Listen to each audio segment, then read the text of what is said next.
Referente ao processo número 80/2024 do projeto de lei número 62/2024.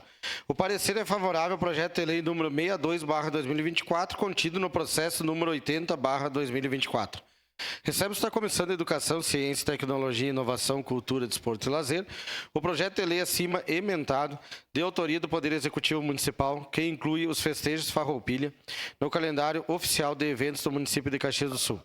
Na exposição de motivos do projeto, o autor relata que, reconhecidos como símbolo do Rio Grande do Sul, os festejos Farroupilha celebram as batalhas e as conquistas da Revolução Farroupilha, de 1835 a 1845. É um evento festivo da cultura gaúcha, celebrado tradicionalmente no mês de setembro. Informa que, realizado pela Prefeitura de Caxias do Sul, 25ª Região Tradicionalista, Brigada Militar e 4ª CRE. O evento Festejos Farroupilha de Caxias do Sul acontece tradicionalmente todos os anos no Parque Bernardino Ramos, Parque da Festa da Uva. É um dos maiores no município e uma das maiores festividades alusivas à Semana Farroupilha, que acontece no Rio Grande do Sul. Relata que a programação dos festejos Farroupilha de Caxias do Sul é variada, incluindo áreas artísticas e campeiras.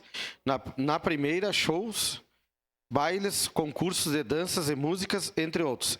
Na segunda, tiro de laço, laço da vaca parada, gineteada, provas de rédeas, entre outros. Além disso, os festejos são incrementados com pilcha, acampamento, culinária típica, chimarrão e desfile Farroupilha.